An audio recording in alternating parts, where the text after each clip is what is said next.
একজন আপনি একজনের কাছে দেন, ওইদিকে একজন দেন।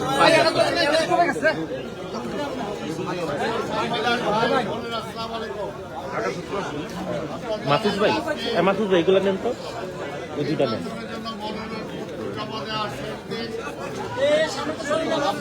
ভাই ভাই ভাই হাতটা সরান। কি ব্যাপার ভাই, আপনি আবার ক্যামেরা সরাচ্ছেন কেন?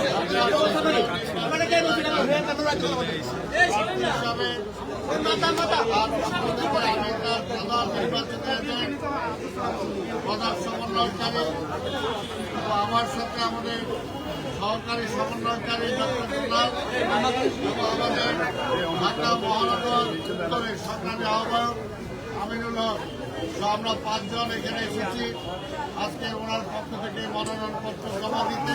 আল্লাহর রহমতে আমরা সুন্দরভাবে তার মনোনয়নপত্র জমা দিয়ে এসেছি। আমরা বিশ্বাস করি আগামী নির্বাচন একটি সুন্দর সুস্থ নির্বাচন হবে। দীর্ঘ 17 বছর এই নির্বাচনের জন্য আমরা অপেক্ষা করেছি।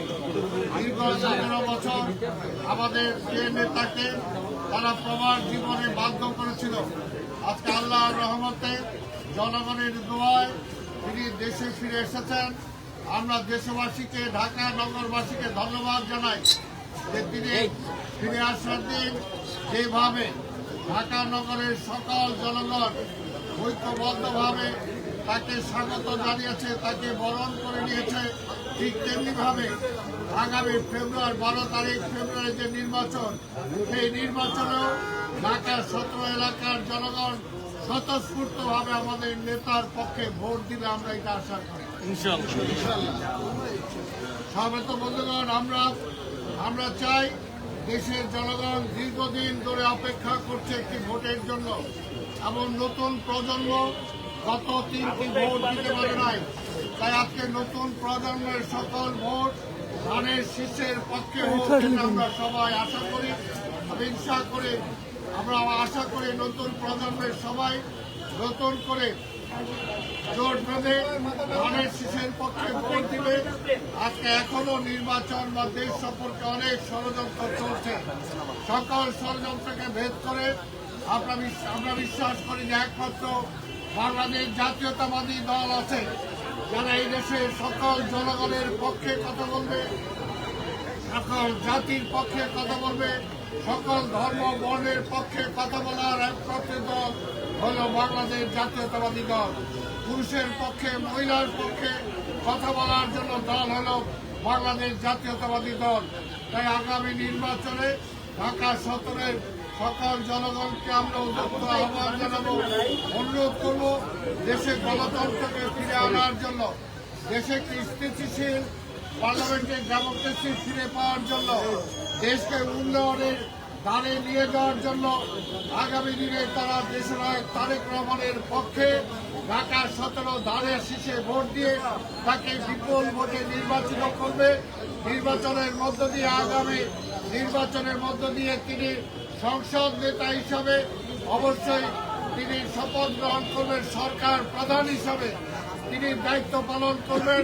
এবং তার পিতার মতো শহীদ রাষ্ট্রপতি জিয়া রহমান যেমনি দেশটা একটা ভঙ্গুর অবস্থায় দায়িত্ব নিয়েছিলেন, আজকেও ঠিক তেমনি একটি ভঙ্গুর অবস্থায় দেশের দায়িত্ব নিয়ে তার সুযোগ্য সন্তান হিসাবে, খালেদা জিয়ার সুযোগ্য সন্তান হিসাবে তারেক রহমান আগামী নির্বাচনে ইনশাআল্লাহ সরকার প্রধান হিসাবে দায়িত্ব নিয়ে এই দেশকে সামনের দিকে এগিয়ে নিয়ে যাবেন, উন্নয়নের দিকে নিয়ে যাবেন।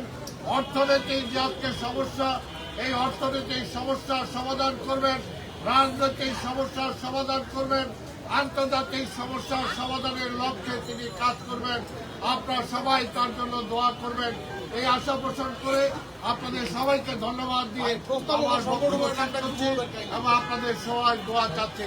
খোদা হাফেজ।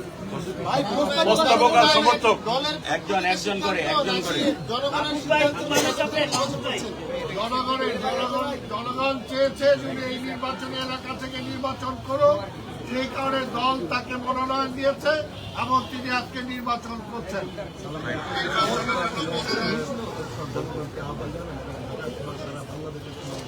আমরা বাংলাদেশ বাংলাদেশের জনগণকে আমরা আহ্বান জানাচ্ছি ধানের শীষের পক্ষে। আর কিন্তু বিশেষ করে আমি তার চিফ কোঅর্ডিনেটর হিসেবে এখানে আসছি তার পক্ষে জমা দেওয়ার জন্য। কাজে ঢাকার 17 সকল জনগণকে আবার আলাদা আমরা আহ্বান জানালাম। প্রস্তাবককে